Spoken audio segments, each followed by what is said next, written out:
Morning, Mount Baker. Mr. Brower got me thinking the other day when he was telling a story. I thought, I love stories. I love hearing people tell me their memories or different interesting things they've done. And I thought, maybe I should tell a story about Mount Baker. So I started thinking, and I've been around a long time, and I have lots of stories to tell. I wasn't sure which one. Should it be the one where, like, I show up one afternoon and I have to help rescue the cross country team from a herd of goats? Or the time I walk in the office and one of our star varsity wrestlers decided that he wanted to show a new move and he ended up pinning the secretary right in front of a bunch of freshmen. Or the time Miss Lee and I spent a whole year in one office working together. We had to do that one year. Or the time that maybe Corning, Brower, Miss Graham and we decided to do yoga. I could tell that story. I better not tell that story. Here's the one I'm going to tell. One day, it was about 10 years ago, I was going to see a student. The student was in Senior Johnson's room. So it's a nice sunny day is what I remember. I opened the door and Mr. Johnson's got all kinds of things going on. I think he has like the cow butt head hat on. If you've seen that, you need to ask him about that next time you see him. He had that on, kids doing a bunch of group work. There was about 4 or 5 students working inside the little office space he has on the side when you first walk in his room. Most of the teachers in that wing, Brower, Goodwin, they all have, Mr. Rocco, they have little offices there, right? And so there was a group of kids in there, this little tiny office, working on the one computer in there on a group project. And the student I needed to see was in there.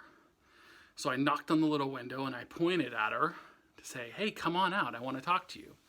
So she goes to the door, and she turns the door handle, and the next thing I know, she holds the door handle up into her hand, and she'd broken the door handle right off. So now there's these 4 or 5 students in this room, no door handle. Mr. Johnson can fix anything. He comes over, he tries to open the door from the outside, natural thing to do. It's locked.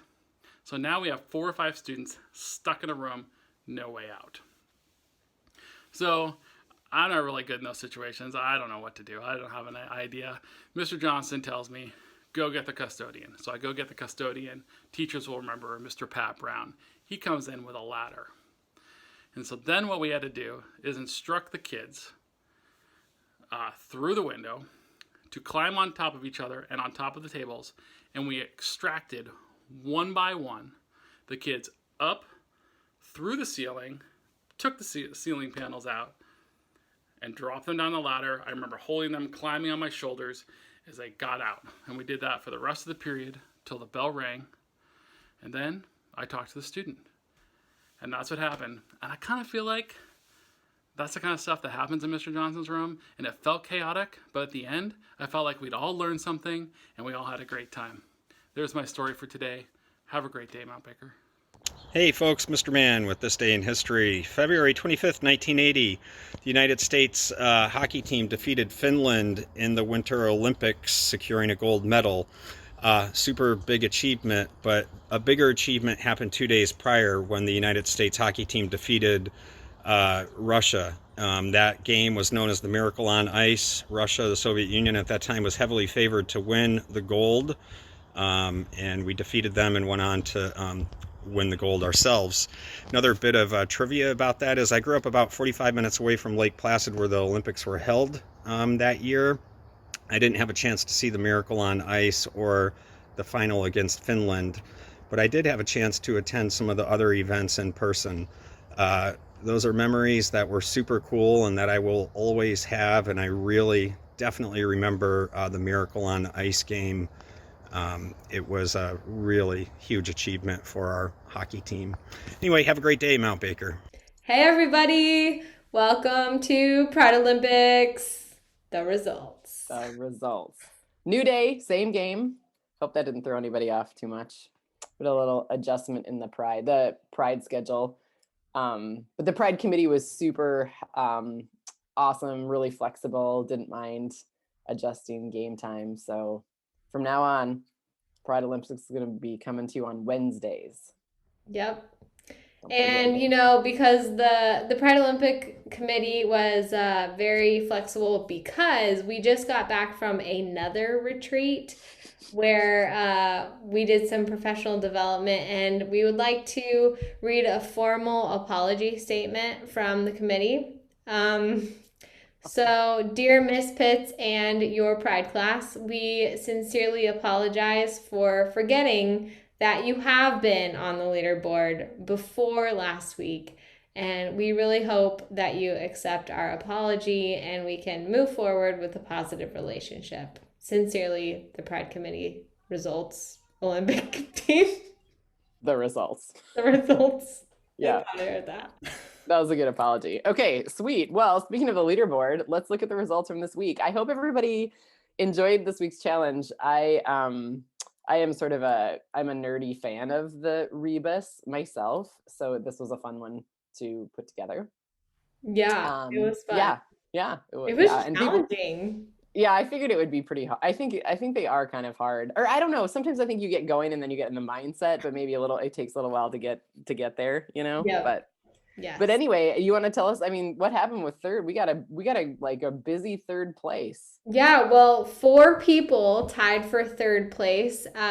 Miss Pitts, Mr. Yay! Lepper, Mr. Lewis, and Mrs. DeRocco's Pride classes with 8 correct.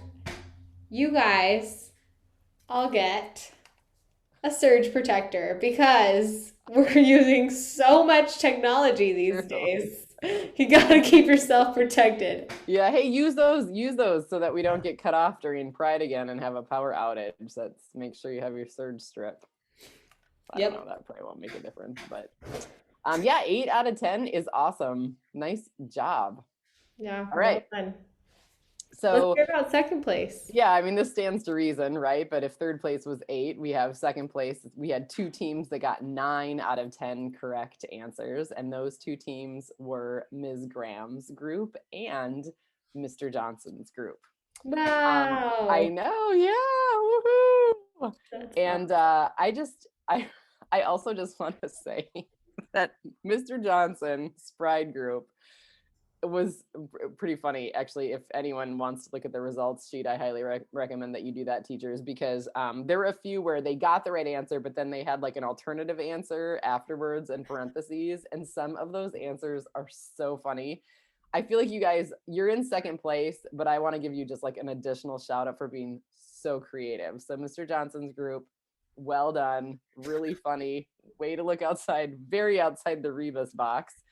But to both you and Ms. Graham's class, you will be getting, everybody, each your own individual Bakugan.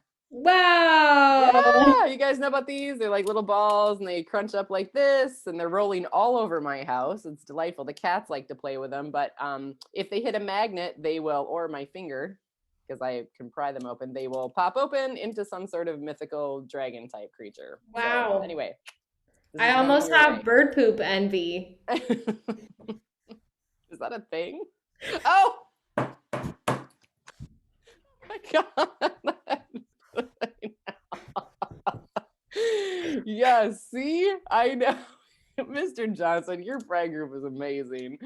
Bird poop envy. That was not bird poop, but I guess I could see where you could interpret it that way. So I mean, like, it looks kind of like a bird thing. And just yeah. I feel like it just fit in right there. Yeah, it was good. Oh, I know it does. It's like a pterodactyl, I think. Yeah. Probably definitely does a bird poop type thing.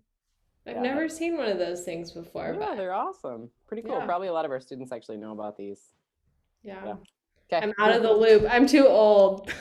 Yeah, I know. This is one place where I can maybe come in and tell you about something younger. You help me with music and I'll tell you about small children's toys. It's, win-win. Perfect. All right. I am so excited about first place.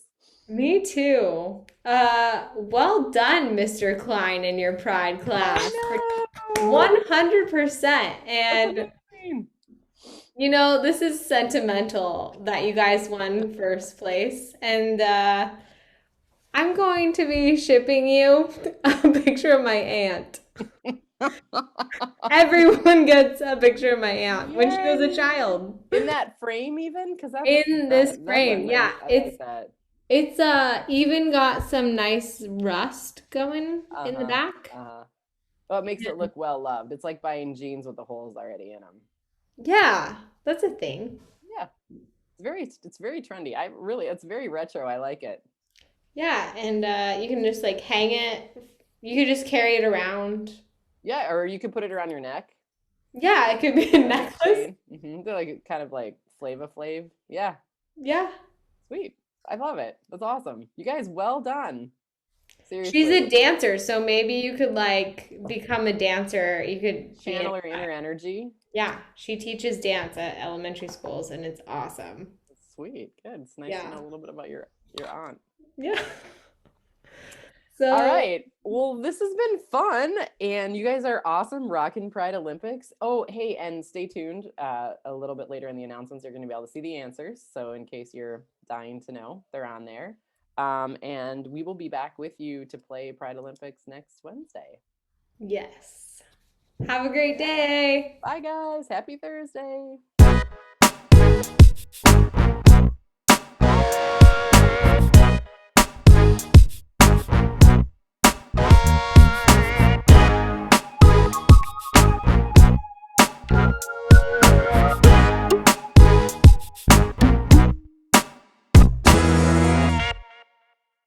Morning, guys.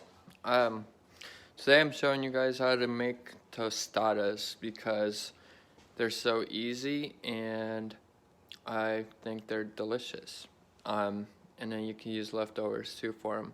So here we go. So heat up your hot plate real quick, and you can buy some of these tostada shells in grocery stores. They're like giant chips. Just put them on the little hot plate. Then I have all my rice, beef, and some cheese prepared. And I'm just gonna put some cheese on the shell.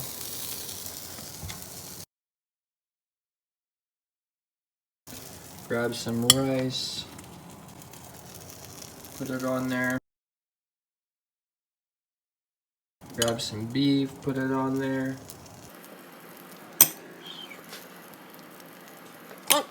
Then I wait here for a little bit until the cheese melts. Tiny bit. No. It's basically there because this thing is hot. Okay, then I just grab it, bring it over to my other plate. And I have some of Cheryl's jalapenos that she pickled. And so I'm just gonna toss them on here. And I love these things, they're so delicious. Bam, bam, bam. Okay, and then I actually got some organic taco sauce from Trader Joe's the other day. Super delicious. It's not super spicy, so it can go with anything actually. And I'm just gonna dump some of this on here, and yeah, it looks I already had one actually. It looks super good, super delicious, and super quick. That's all it took. Okay, have a good day. Bye.